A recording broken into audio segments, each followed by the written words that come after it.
There is good news in the fight against Zika. The Centers for Disease Control and Prevention, or CDC, says that there have been no new locally transmitted cases of the mosquito-borne virus in Miami-Dade County for well over a month. Despite being all clear for more than 45 days, South Florida health officials stress that an educated public is the best defense against Zika.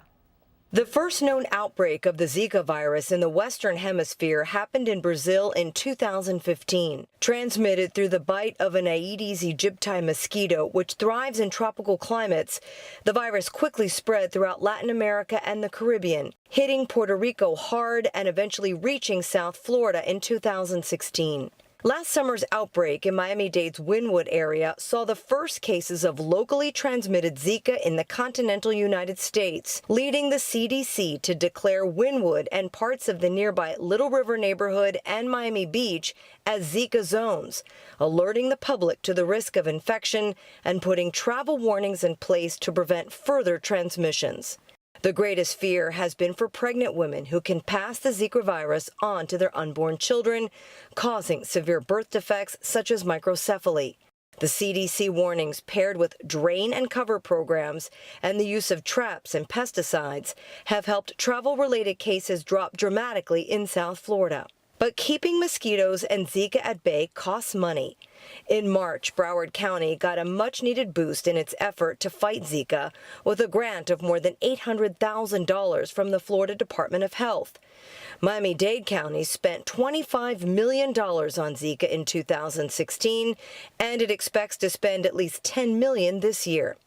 Monroe County also ramped up its efforts with a Zap Zika campaign, reminding residents that they're the first line of defense against the Zika virus. And joining me now to share more on the latest information on the Zika virus is Alina Hudak, Deputy Mayor of Miami-Dade County and Director of the county's Department of Solid Waste Management. Chalmers Vasquez, entomologist and mosquito operations manager for Miami-Dade, and Lillian Rivera, administrator of the Florida Department of Health in Miami-Dade County. Thank you all so much for being here. Thank you, Pam. Thank you for the invite. Very timely, especially with all of the rain that we have had. I think we're in for what appears to be a robust mosquito breeding season already. I know people have reported seeing a lot of mosquitoes in certain areas. And for context, we're recording this on Thursday, and there is a planned spraying for tonight in Miami-Dade County at 8 p.m. So we're going to talk about that in just a moment. But Alina, I want to start with you. As Deputy Mayor, under your purview is mosquito control. So kind of take us back to where we were last year and where we are now. What did we learn, and how better prepared are we for Zika going into this year? Well, Pam, first of all, thank you so much for the invitation to be here today on your show. It's a pleasure to be here with you and with my colleagues and our partners at the Florida Department of Health. And I want to stress what an important partnership this is with the Florida Department of Health. Where we were last year and where we are today is really dramatic. And we've learned, all of the experts throughout the country and really throughout the world have watched the work that's been done here, and we've learned a lot about our integrated mosquito control program and what are the right protocols and what are the right treatment options that we need to use in order to fight the Aedes aegypti mosquito, which is just one of many species of mosquitoes that we have here in Miami-Dade County. So we did everything that we needed to do in terms of treatment protocols in the fall, and we are the only jurisdiction in the world to have been able to successfully, according to the Centers for Disease Control, eradicate the transmission of a disease such as Zika. We're extraordinarily proud of our efforts. It took a lot of resource to be able to do that.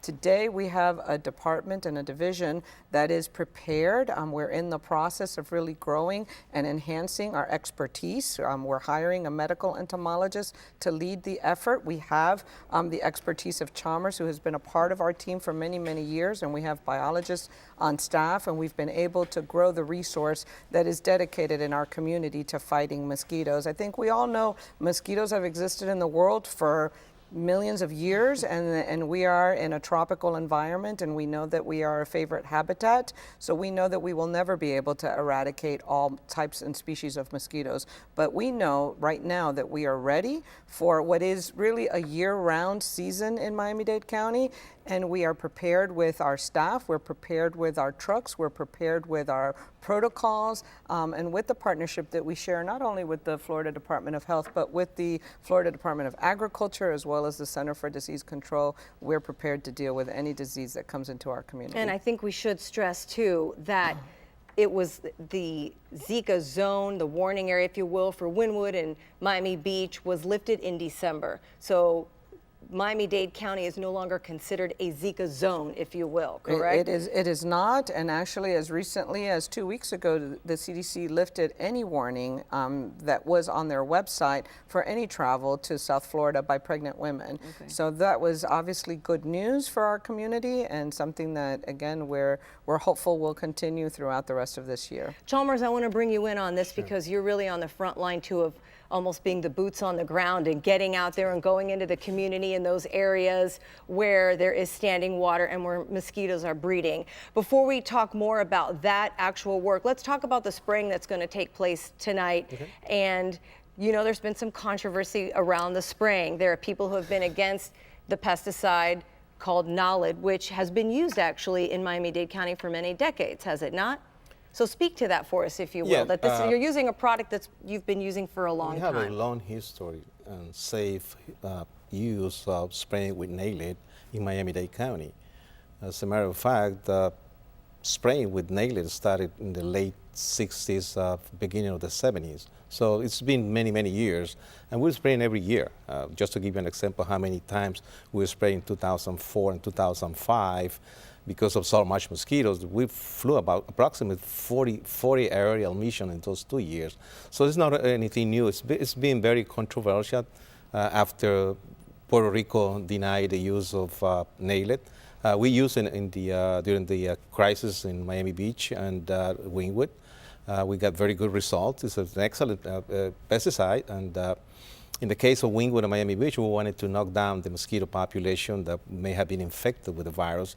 We did, and then we implemented the protocol under the consultation with the CDC, applying four aerial application of Nolid and four aerial application of BTI, which is an organic pesticide in the case of Wynwood, and we also applied. We pioneered pretty much the area-wide application of BTI from a spray truck. So that's where we're going to be. We are now. So we are applying this. We're spraying tonight approximately 80,000 acres in Miami, South Miami-Dade, along the east of US 1.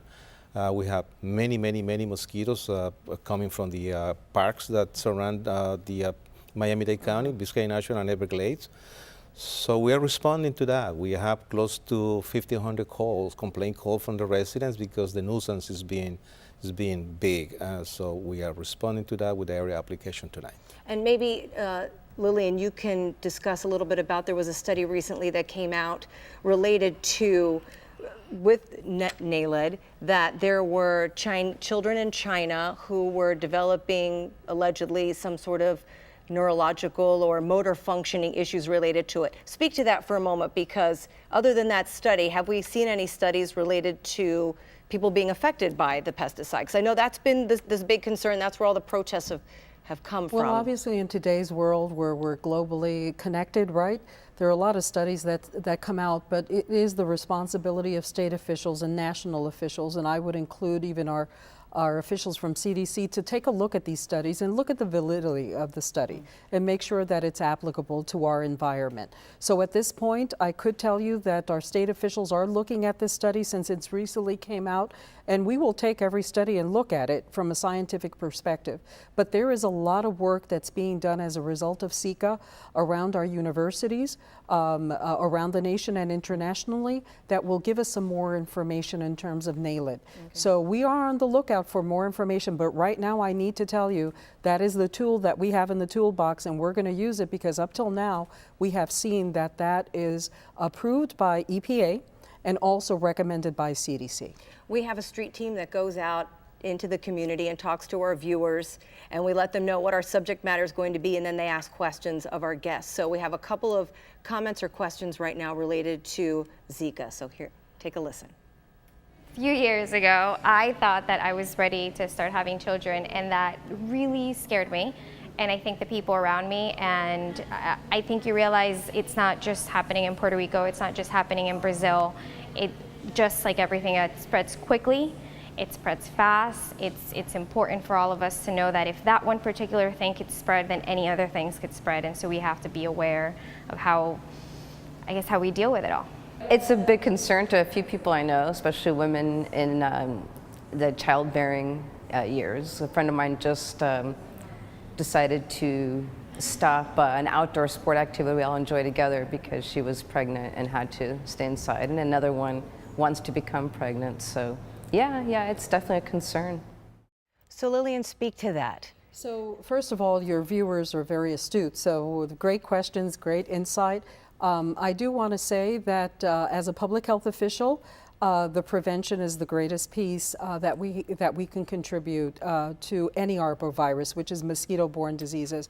We just need to protect ourselves against mosquito bites. That is the secret here, right? And we're concerned about other diseases. It's not only Zika. We have chikungunya, we have dengue, we have West Nile. So we just have to make sure that we protect ourselves. And your first viewer that talked, yes, the risk is everywhere. It's internationally. You just, as if you want to get pregnant or if you are pregnant, protect yourself against mosquito bites. Well, and one of the tips too that we were seeing is about covering up, and then there's also related to travel. I mean, maybe we've done a good job here in Miami-Dade County of eradicating the threat, but there are people who are traveling and going to the Caribbean and coming back, so there's always the threat, is there not? There's threat, yes, especially if you go to the CDC interactive map, you could see the countries that are affected still by Zika and other arboviruses. So when you do come back to where you traveled, if you come back to South Florida, which is home, you just have to take precautions, especially if you are pregnant. The Zika virus is a virus that's also transmitted by sex. It's not only mosquito bites. This is a first for us. So this was why this virus was so important to us to understand the mechanics of it, that we still don't understand it 100%. But definitely it's important to protect yourself when you come back. You and I have talked about personal responsibility. So talk a bit about that, because I guess if you're a young woman and you're wanting to get pregnant, or maybe you are pregnant, you need to just take responsibility for keeping yourself safe, correct? Well, and that's a really good example. And what I tell my friends is, you know, the focus has been on pregnant women, and in reality, the important thing to understand is that we're all carriers. If any of us are bitten by a Zika-infested mosquito, and our cousin, who happens to be pregnant, is at our house and we're at a barbecue in the backyard, and I get bitten and I'm the person who's the carrier, but I'm not pregnant, that mosquito can transmit to my cousin who is. And so while I think that there's been this heightened awareness for people who are of the age and interested, obviously, in having a family, it's our personal responsibility, all of us who live in this community, to protect ourselves and to do all the right things in our homes to make sure that we're not breeding mosquitoes and that we are doing all of the things as a community to assist our mosquito control efforts. And do the drain and cover like you talk about so much within the Fight the bite county. by draining and covering. Yes. There's so much more we could talk about, but we're out of time. Thank you all so much for being with us to talk about this very important topic as mosquito season ramps up. And we're going to have all the information we discussed here today about Zika on our Facebook page at Your South FL. And while you're there, tell us what other... Last summer's outbreak in Miami-Dade's Wynwood area saw the first cases of locally transmitted Zika in the continental United States, leading the CDC to declare Wynwood and parts of the nearby Little River neighborhood and Miami Beach as Zika zones, alerting the public to the risk of infection and putting travel warnings in place to prevent further transmissions. The greatest fear has been for pregnant women who can pass the Zika virus on to their unborn children, causing severe birth defects such as microcephaly. The CDC warnings, paired with drain and cover programs and the use of traps and pesticides, have helped travel-related cases drop dramatically in South Florida. But keeping mosquitoes and Zika at bay costs money.